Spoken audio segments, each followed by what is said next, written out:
సాధారణ జనాభా లెక్కలతో పాటే కులగణనకు కేంద్ర కేబినెట్ తీర్మానం చేయడంతో దేశవ్యాప్తంగా హర్షాతిరేకాలు వ్యక్తమవుతున్నాయి. అయితే కాంగ్రెస్, బీజేపీ మధ్య ఈ అంశమే ప్రస్తుతం మాటల యుద్ధానికి కూడా దారితీస్తుంది. ఖచ్చితంగా తెలంగాణని చూసే కేంద్రం ఈ నిర్ణయం తీసుకుంది. తెలంగాణలోనే పూర్తిగా కులగణన అంశంలో ఆదర్శప్రాయంగా తెలంగాణ నిలిచిందంటూ కూడా సీఎం రేవంత్ రెడ్డి కామెంట్ చేశారు. రాహుల్ గాంధీ కూడా ఇది తమ గెలుపేనంటూ కూడా చాలా కీలకమైనటువంటి కామెంట్ చేశారు. ఈ నేపథ్యంలో బీజేపీ నేతల వర్షం ఏంటో తెలుసుకునే ప్రయత్నం చేద్దాం. బీజేపీ జిల్లా అధ్యక్షుడు నెల్లూరు కోటేశ్వరరావు ఉన్నారు. చెప్పండి, కాంగ్రెస్ ఇదంతా కూడా తమ క్రెడిట్ అని చెప్తుంది. కులగణనకు ఎప్పుడు కూడా బీజేపీ సానుకూల ప్రకటన అయితే చేయలేదు. కానీ ఈసారి కేంద్ర కేబినెట్ ఈ అంశంలో సీరియస్గా స్పందించడం, కులగణన చేస్తామని ప్రకటించడం తమ గెలిపేనని కాంగ్రెస్ అగ్రనేత రాహుల్ గాంధీ చెప్తున్నారు. మీరేం చెప్తారు?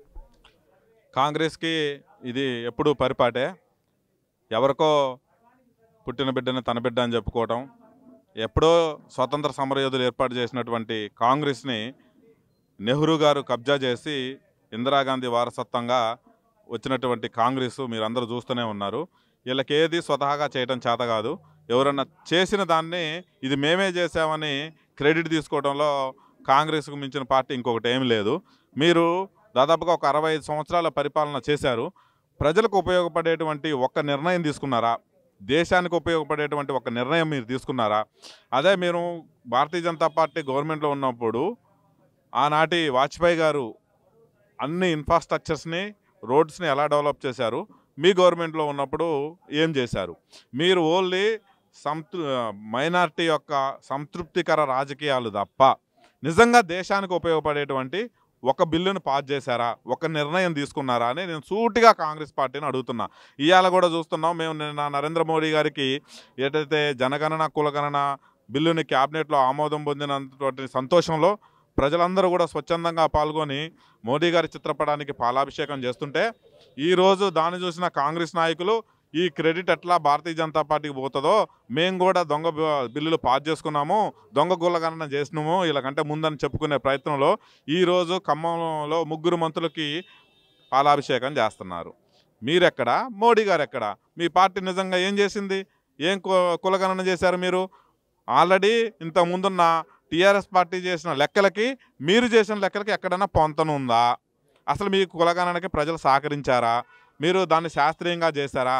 మీ పార్టీలోనే దాదాపుగా 80% ప్రజలు దాన్ని వ్యతిరేకించారు. అది మీరు గుర్తుపెట్టుకోండి. మీరు ఎంత శాస్త్రీయబద్ధంగా చేశారో, ఎవరి కోసం ఈ కులగణన చేశారో, ఎవరి ఓటు బ్యాంకు రాజకీయాల కోసం ఈ కులగణన చేశారు అనేది రేవంత్ రెడ్డి గారు, దానికి పైన ఉన్నటువంటి రాహుల్ గాంధీ గారు మీ చిత్తశుద్ధి ఏందనేది ప్రజలందరూ గమనిస్తూనే ఉన్నారు.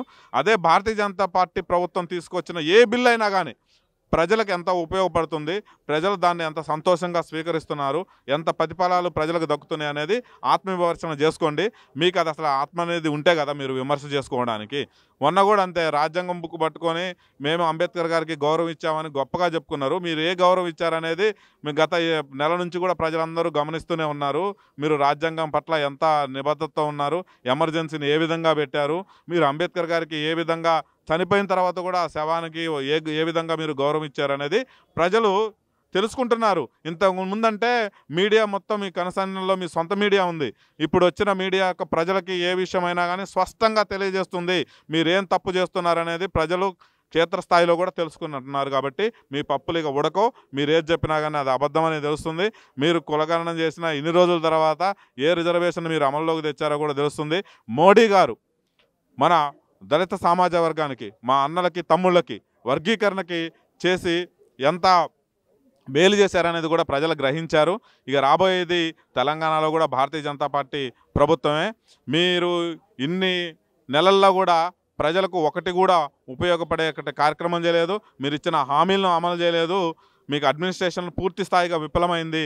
అది తెలుసుకున్న మీరు ముసల కన్నీరు కారుస్తూ ఈ యొక్క క్రెడిట్ ఎక్కడ బీజేపీకి దక్కుతుందని కుతంత్ర రాజకీయాలతో మీ దగ్గర ఉన్నటువంటి యంత్రాంగంతో ప్రజలను మభ్యపెట్టే కార్యక్రమం చేస్తున్నారు. రాబోయే బీహార్ ఎన్నికల్లో ఓటమి భయంతోనే ఈరోజు కులగణన అంశాన్ని బీజేపీ తెర మీదకి చేసిందని కొంతమంది రాజకీయ నేతలు విమర్శిస్తున్నారు. మీరు చేయండి.